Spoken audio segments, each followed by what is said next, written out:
Lemonheads, welcome back to Life Equals Lemons. This is Lisa, and today I'm going to show you how to get your budget under control, household, credit cards, otherwise save for an emergency, maybe a vacation, etc.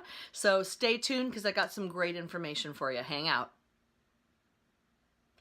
Okay, here we go. So last September, I decided to get a hold of our budget because we were getting to the end of every month, and I kept thinking, you know, we're making a decent amount of money. We're paying all of our bills, living very comfortably, but it seemed like we got to the end of the month and we weren't quite making it. Like I would have to dip into savings a little bit to kind of get us through the month. So I decided it was time to kind of look at the big picture, grab all of our bank statements, grab our credit card statements, take a look at everything, list everything, and figure out, not in a general ballpark, but exactly how much we owed. So in short, I got a hold of all of our numbers and started to look at them seriously. So let's get started. The first thing you're going to want to do is grab a piece of paper, hopefully something that has lines on it, you can list it, a pencil, and a calculator. And everybody's got a calculator on their phone, so probably grabbing your phone. So at the top of the paper, you're going to write your total net income. Sorry, those are my notes because I have a lot of notes. Your total net income, I'm going to give you hypothetical numbers. When I say net income, I mean the income after you pay Uncle Sam, right? After all those taxes, after you put money in your retirement, you know, 401k, whatever other investments that you put in. And so it would be something like that. There's the net income. Your numbers are going to look different than mine. This says 5,000 right there. And then you're going to minus 30%. So put 5,000 in your calculator, hit minus 30%. $1,500 comes out. We're going to set that 30% aside. The next thing you're going to do is take a piece of paper. I like to use like this. I like to use this. And not because it has a really cool peace symbols, like I'm trying to, you know, be peaceful about all of my all of my things that I owe, but because there's lines on it. I love the line paper. So what I do is I start listing everything that I owe. So here's mortgage first. Okay, if you have rent, if you have a homeowners association, you're going to put that down. I start listing all of our monthly bills, like our gas, our electric, our trash, our water. Then we go down, do we have a car payment and car insurance, and keep listing all the way down all of the bills that you pay. Don't forget things like your life insurance, student loans, tuition that you're paying for your kids, your cell phone bill, cable bill, pool guy, yard guy, babysitter, daycare, you know, whatever it is. You really want to put down everything, total it up, get that number. Does that number fit within the 70% that you came up with? Okay, so we took 30% out. That number that's left over is what, that's going to be the goal. Maybe it doesn't work for you. Maybe you're like, oh my God, that number does not even cover my expenses. Then we need to do two things. One, let's take minus 20% of your net income and see what you get, or it's time to look at your expenses and reduce some of those because it's just money flying out the door every single month and probably not helping your overall bottom line. Okay, you get me? So maybe you can only, maybe you've got to live on 90%. Maybe you've got extra family living with you. Maybe you have lots of medical bills. You take care of you. You decide what you need to do, but something's got to give somewhere. Do you really need that gym membership that you haven't been to the gym in months and you still keep paying $20, $30, $40 a month on? Can you cut down on your grocery bill? Of course you can cut down on your grocery bills, right? I've got another video, by the way, on 17 ways to cut your budget, so please go watch that one. This is video number 2 in our budget series. Video number 1 was 17 ways to cut your budget. They're proven, they're effective. I've done all 17, so please watch that one and make sure that you try to implement some of those. That's going to help. Okay, the next thing you're going to do, the last thing, so I should have said that when you list all your expenses, don't put your credit card bills in that. We're going to set those aside. So we're going to do credit card bills right now. I'm going to list the name for all of your cards. Some of you like a MasterCard, a Visa, American Express. You have also, you could do a personal loan. Maybe you have a personal loan, you owe dad some money, or you have a personal loan with the bank. You have Macy's or Target or whatever. You're going to list all of those cards. Then you're going to list right here. I will show you. Here's my hypothetical list. Here, I'll get over here. So here's my cards. Here's how much is owed on each one of them.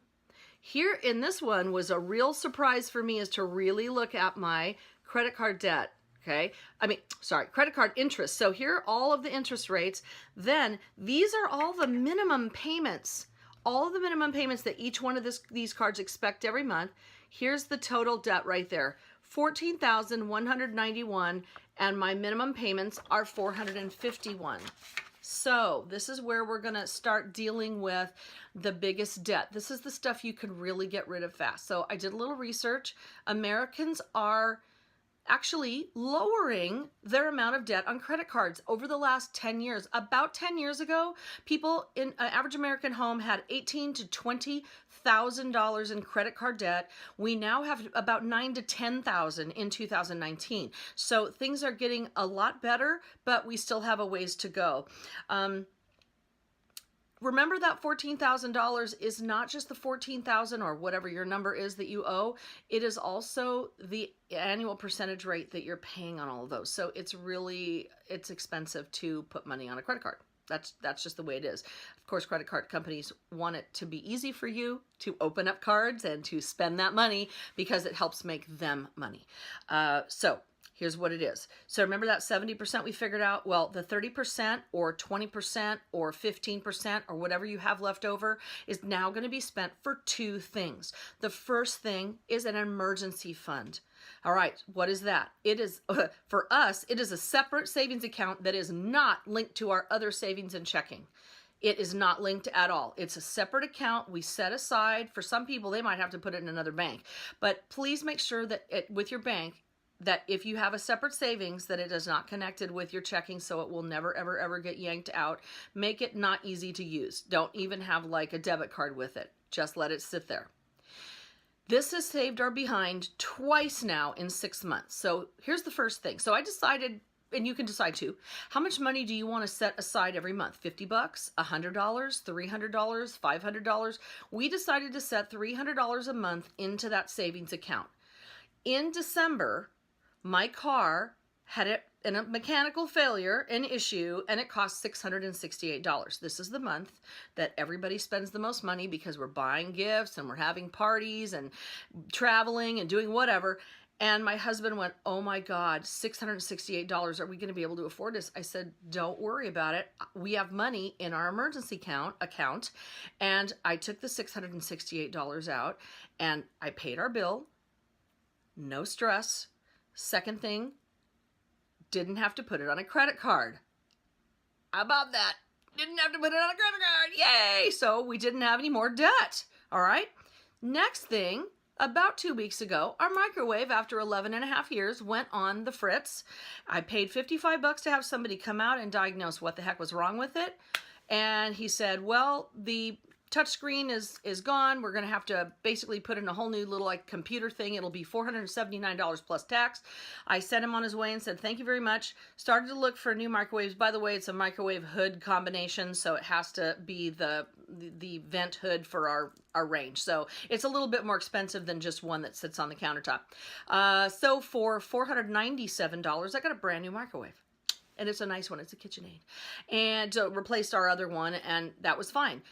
Didn't have to stress, didn't have to apply for a credit card from the store, from the home improvement store, didn't have to put it on an existing credit card, didn't have to panic about it. Took $500 out, paid for our microwave. We took down our old one and installed our new one. Easy as pie. So that's why you have an emergency fund. I would, before you start dealing with credit card debt, make sure that you have about $1,000 in an emergency fund first. Then you can tackle your credit card debt. Put that aside so that you've got that cushion in case something major happens. Okay? So then once you figure out how much you've got to pay, monthly, what your monthly minimums are, then decide which cards you're going to pay off. More notes. Yes, more notes, because I like notes. So, you're going to pay probably, I would say, pay the smallest amount first, especially those that have the highest interest rate. You're going to tackle those. Just get rid of them. When I say get rid of them, I mean get rid of what you owe. Don't get rid of the card. Keep the line of credit open because it helps your credit score. And make sure that you're always paying the minimums for all of your cards. That 451, you're going to keep paying the 451. Get your emergency account built up, and then you're going to start tackling some more. So I decided, let's say for instance, the Macy's, that was a 237, I think. So I paid that off in actually 1 month. That was pretty easy. So I kept the line of credit open, but I took the card out of my wallet just to, you know, take away that temptation. And I didn't cut it up, but I just put it in a drawer, and I'm just not using it. So that's great. So then I'm deciding to tackle the next one and the next one and the next one.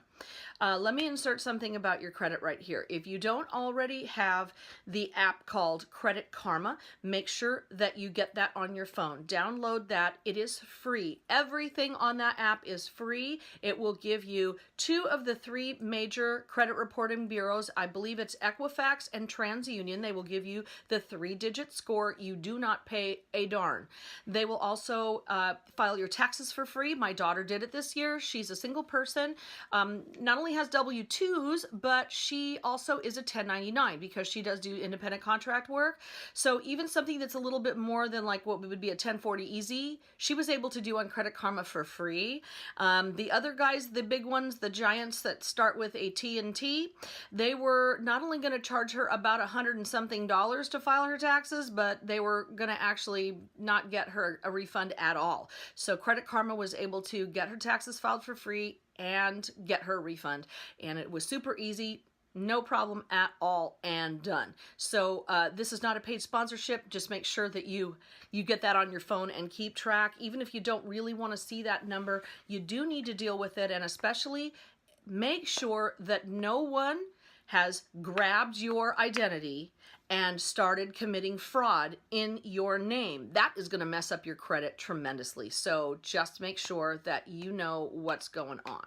So after you do your Credit Karma thing and you decide what bills you're going to pay off, then start using that extra money to pay towards the larger amounts. We've decided that for our bigger cards that we're starting, that we've only got 2 left actually. We had like 5 before, so we're like down by 3, which is terrific.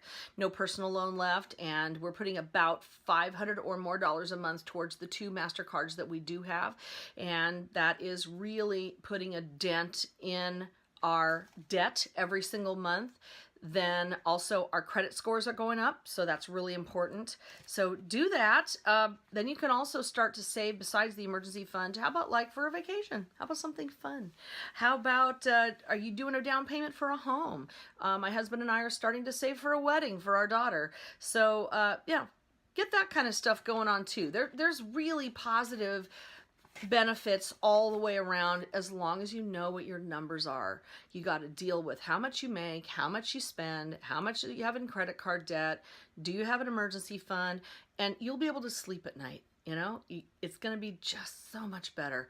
So in my next video, I'm going to be talking about food, eating out, how to budget weekly for your food for your entire household. You know, just really good, hopefully basic common sense stuff that's just gonna make you think a little bit. If you've made it to the end of the video, thank you very much. And like and subscribe, hit the bell icon, and make sure that you know when our next video is coming up, because that will be number 3 in our video series, the one about food and eating out, because I've got some great tips there. So thanks so much. I'm Lisa, Life Equals Lemons. Find us on Instagram and Pinterest and Facebook, and also online, lifeequalslemons.com. Happy budgeting. Go figure out your numbers. Bye.